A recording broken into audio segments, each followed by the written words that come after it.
Okay. So coming to the Azure Security.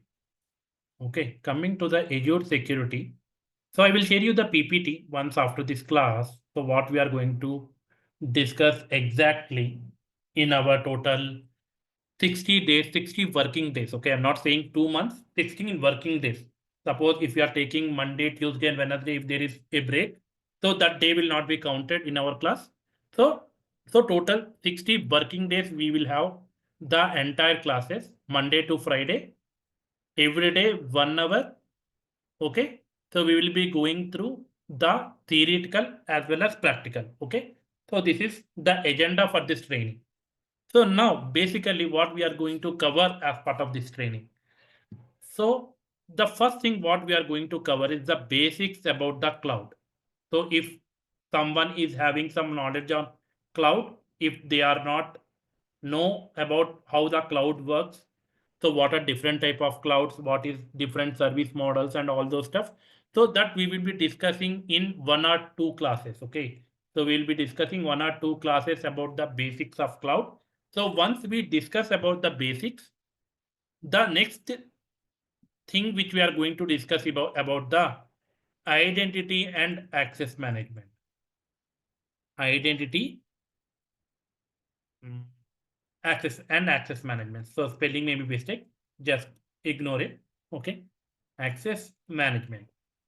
So whenever it comes to identity access management, it is very critical and very important as part of security. Okay. So we will be discussing from the basics that what do you mean by authentication, what do you mean by authorization, what do you mean by a role, how to create a role, what do you mean by a policy. Okay, so I think on a day-to-day basis everyone will go through these things. Okay, so whenever you are creating any application, if you want to give the permissions to any user coming to you, so the first thing what you will do, you will create a user, you will give the required permission to that user so that they can log in into that application, right? So how you will maintain that one? So I think you everyone know for every 90 days you are rotating your password. Okay. So you are giving the multi-factor authentication. So it is the second level of security which you are providing to your identity. So what do you mean by identity? So we will discuss that one. So we have user.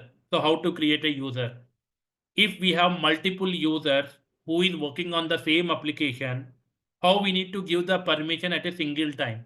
So if you want to provide the single time access to all the users related to single application, so what we do normally is we will create a group, and whenever there is a new person in the team, what we do, we just add that user into the team so that whatever the permissions we have in that group, it will be shared between all the users.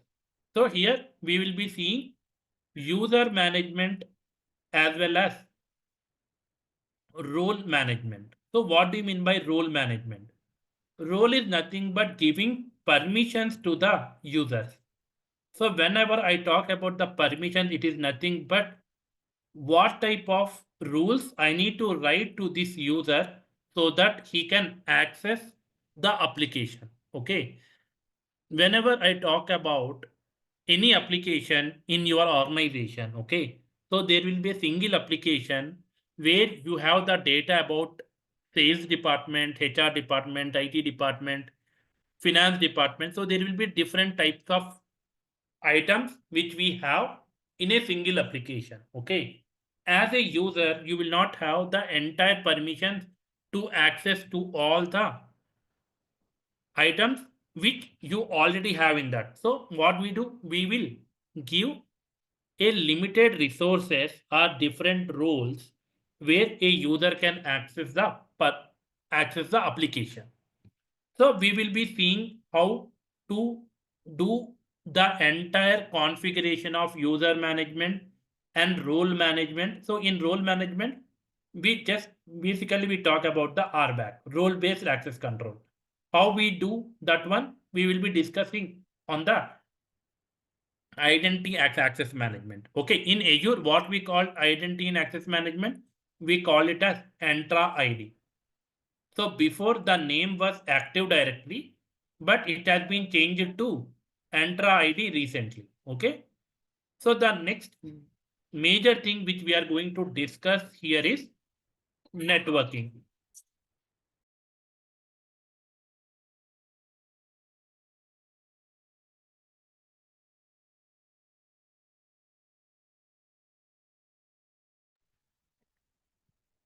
Okay. So next one is networking. Okay. So in networking, what we discuss. So first we will discuss some basics. Okay.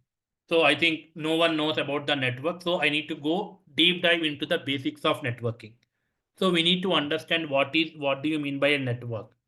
In simple statement, if I want to say something as a network, how we have connected. Okay. If you are able to talk with me and I'm able to talk with you, it is nothing but a network. It is a internet, network between different networks.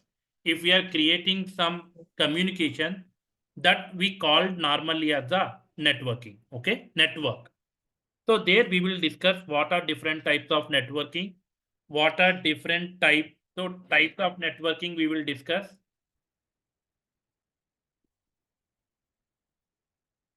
After that, we will discuss something about devices. What are different devices we normally use as part of our network. And after that, we will discuss how a firewall will work. And after that, we will be discussing the major concept in networking is OSI model. How exactly the traffic will flow from one device to another device. Okay. One device to another device, how the exactly the traffic is flowing. So that we will discuss in OSI model.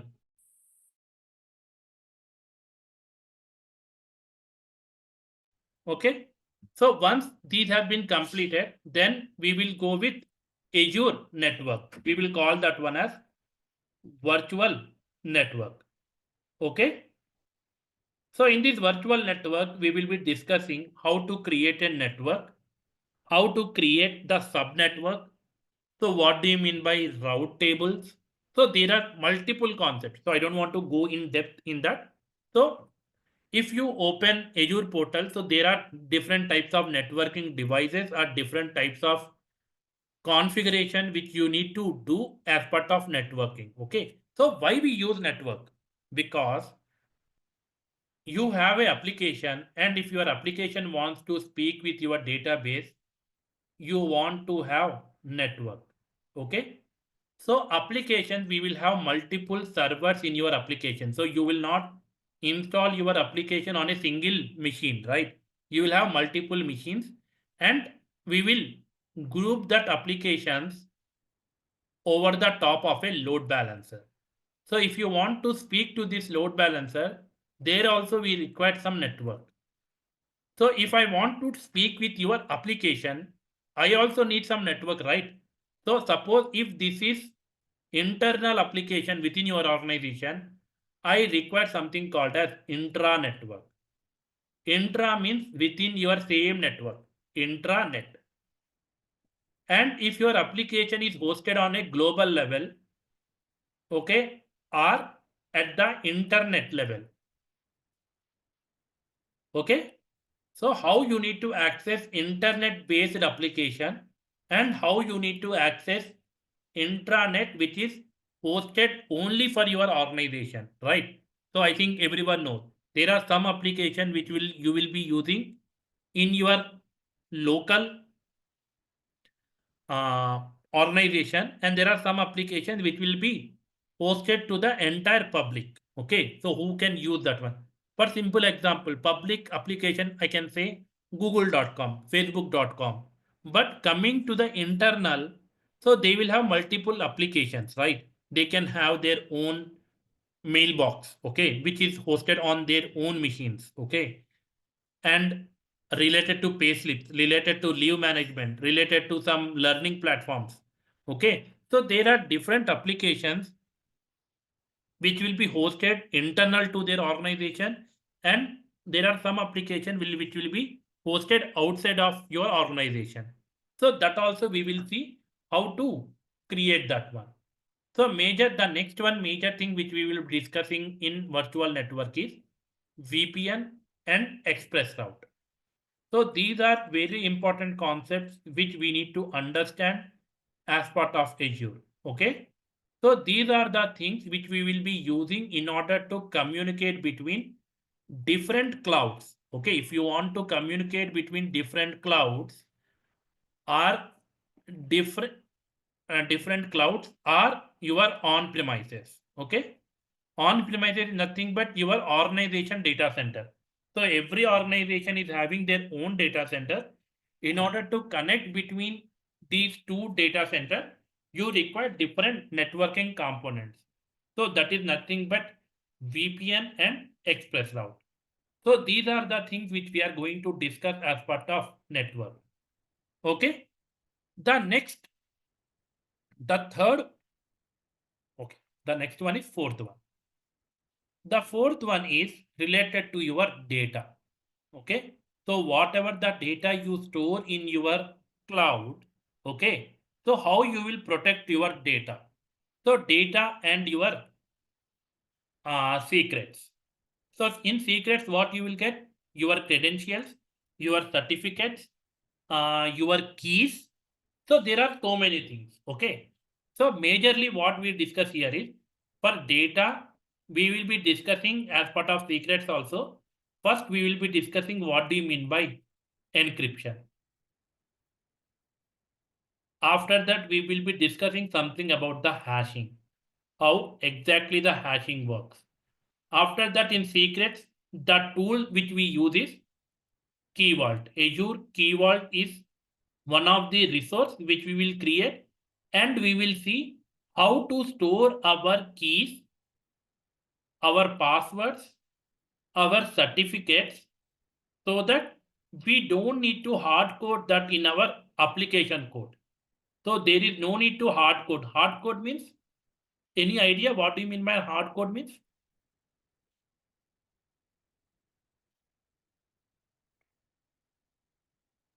No, sir, no idea. Okay.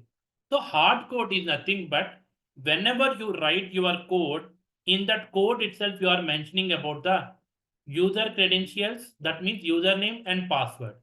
So in order to avoid these type of things, what we will do is we will use something called as key vault. Okay. That means whatever the username and passwords are there, we will retrieve from this key vault, and after retrieving that one, your application code will be executed. Okay. So that we will see. Okay. So after encryption and hashing, then we will see in the data, we will see how our Entra ID will work in order to provide the access. Okay. Entra ID authentication, that we will see. Okay. So after this, we will be discussing about the storage account. Okay.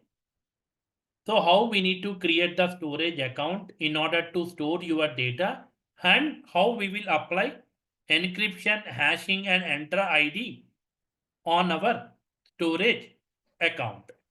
Okay.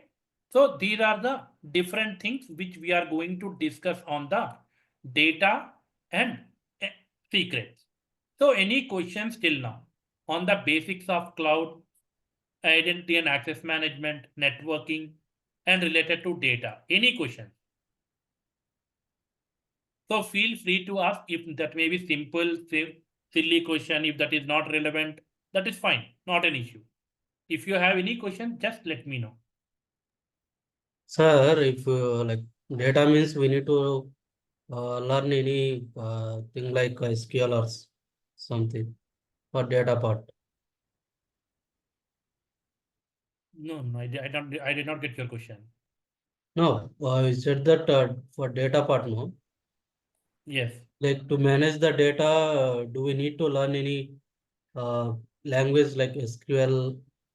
No, no. See, as part of security, you don't need to learn any languages. Okay. So you are just protecting. See, normally, what is your scope is. So see, we are learning these things because you need to understand these concepts. Okay.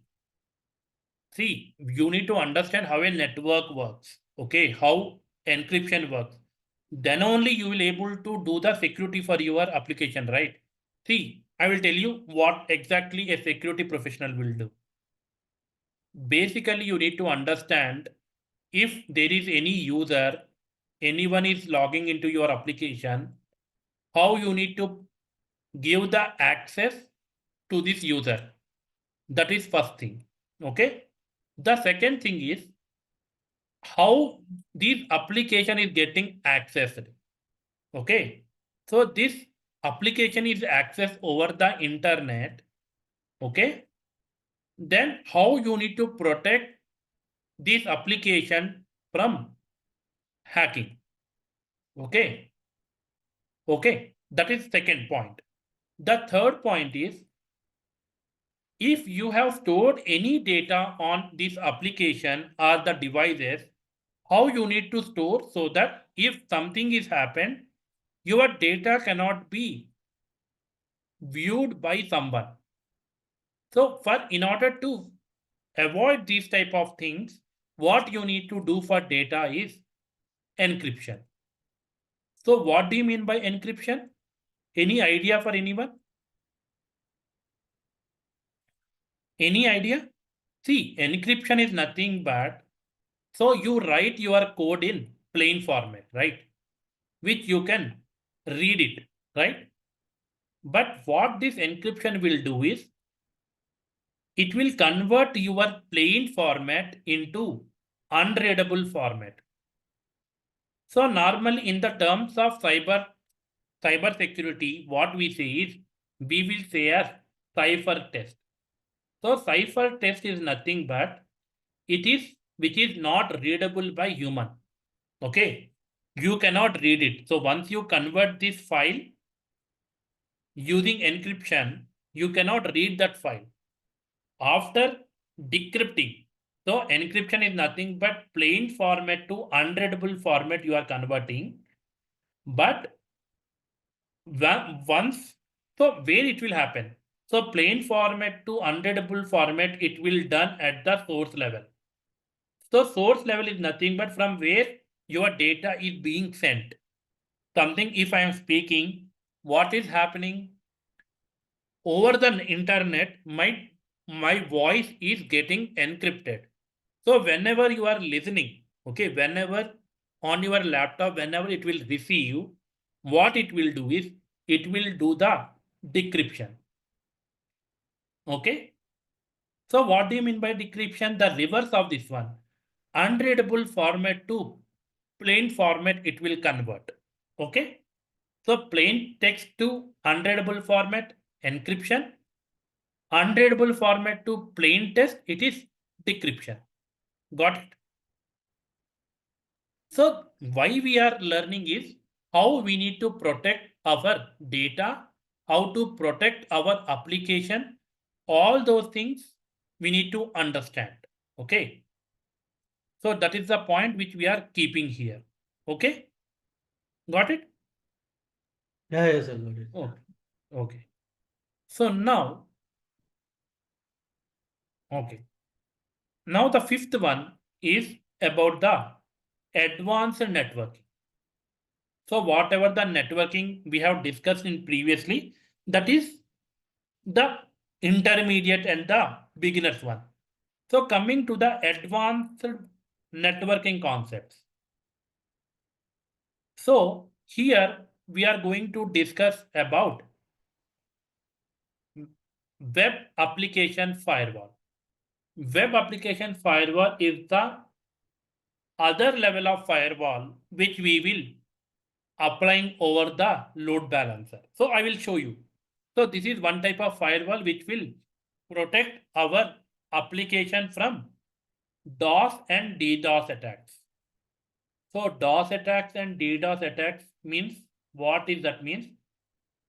If you have a application and this application is getting normally 100 users. Okay, normally my application is used by 100 users. Okay, but on a particular day, there is 10K users are coming at a time. So this is this is not the behavior which normally my application will know, right? So it may be genuine or it may be hacker. Okay. So if you are getting unlimited requests to your application, it may be DOS, denial of service, or distributed denial of service. So what is the difference between these two is, if these 10,000 requests are coming from that same device, then we call it as a DOS attack, denial of service. If these 10K requests are coming from different devices, then we call that one as distributed denial of service. Okay. So we will discuss in depth, okay, how it exactly works. So after that, we will be discussing about the network firewall. Okay, so what is this firewall? What is this firewall? So we are discussing multiple firewalls.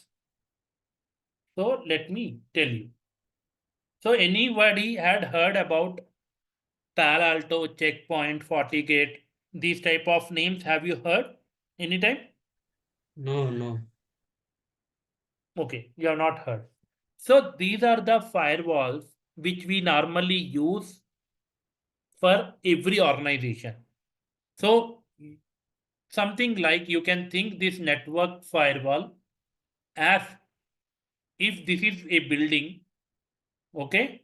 If you want to go outside of your building, whatever the entry point will be there or whatever the exit point will be there, that is something like as a firewall. Okay. Something there will be a person sitting here and he will review who is coming into your society, who is leaving your society. That means firewall, what it will do, it will allow the traffic or deny the traffic which is coming into your society. That means coming into your data center, and the traffic which is leaving your data center. Okay. So whatever the traffic means what? Whatever the request will come to your application, whether that is authorized one or that is unauthorized one. Okay. So this network firewall will work on these two principles: allow the traffic or deny the traffic. Okay. So once we have completed network firewall, okay, so we have something called as firewall manager. So it is nothing, just we need to understand how exactly this works, then we can leave. So firewall manager is nothing but, if you have multiple firewalls, okay, so what it will do, it will group all the firewalls and we can manage all our firewalls from the firewall manager. Something like grouping. How we group our users, in the same way we will group all the firewalls and we will be maintaining our whatever the changes we want to do, whatever the maintenance we want to do, we will do it from here. Something like centralized place. Okay, centralized place, we are doing the entire stuff. Okay. So once we have completed our advanced networking, the next thing is, the last concept in our security is monitoring. Monitoring is very critical and very important as part of security. Okay. Why? So here we will be discussing something related to IDS and IPS, intrusion detection system and intrusion prevention system. Okay. So what does that mean? Intrusion detection means whatever the traffic is coming from source to destination, I am just reviewing that. I'm not taking any action. Okay. I will just view that one. I am not doing anything. But whenever I'm talking about intrusion prevention system, what I will do, I will review it as well as I will protect that. Suppose if there is any illegal transaction or if there is unauthorized request which is coming into my data center, what I will do, I will just protect it. So the difference here is it will just review or it will just see what is happening. Okay. Okay. If you want to protect from unauthorized access or something which is unexpected, that will be stopped. Okay. After this, what we will discuss is we will discuss something about the Sentinel.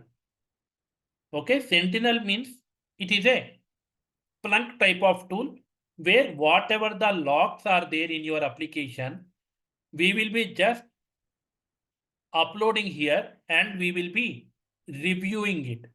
I think you have seen this type of thing. So whatever the activity you are doing in your organizations, sometimes security person will ping you. It may happen, it may not happen. Okay. It is not mandatory. So once you are doing any activity, if security persons who are sitting in your organization, if they believe that that is something which is not done by us, so what they will do, they will ping us and they will say that whether you have done this activity or not. If you have done that activity, what they will do, they will just close that log. Okay, they will not just close that one. But if you have not done that one, what they will do, they will take the action on that. Okay, they will take the action on that activity which it has been done. Okay, so there will be some type of scripts which they will have. So they will add this one so that whenever the next time it is happening, it will be restricted. Okay, so this is related to the monitoring. Okay, so once the monitoring is completed, so what I will do, I will share you some scenario based questions where you need to do at your home in order to get understanding of all the concepts. So scenario is nothing but some sample projects I will give you so that you can practice on the entire course which I have delivered to you. Okay. And so we will be discussing some interview based questions as well. And we are going to cover some certification based questions as well. So once the topic is completed, I will be giving you these things. Okay. I will share one Word document where you will have some questions related to certification, some questions related to the interview. And once this is completed, I will be sharing you some sample resumes so that if you need these things, you can use that one. Okay. So this is related to the Azure security. Okay. So, and one more disclaimer and what which I want to give you is if you learn one cloud security, it may be security or it may be administration. Other clouds like AWS and GCP also, it will be easy for you to understand. The only thing is the differentiation will be the terminology.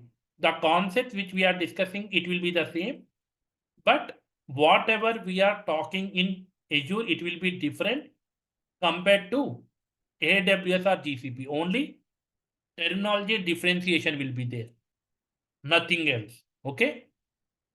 So, tomorrow we will have our first class, which I will start from basics of cloud. Okay. So tomorrow we will have this one, and on Thursday we will have how to create the Azure account. Okay. So if you don't know how to create the Azure account, I will just show you how to create the Azure account. And after that, from next Monday onwards, we will start with our classes, identity and access management. So as I told you, 60 working days, daily 1 hour, evening 8 to 9. If there is any changes in the timing, just let me know so that on that basis we can schedule it. Okay. So that is about the training, the content,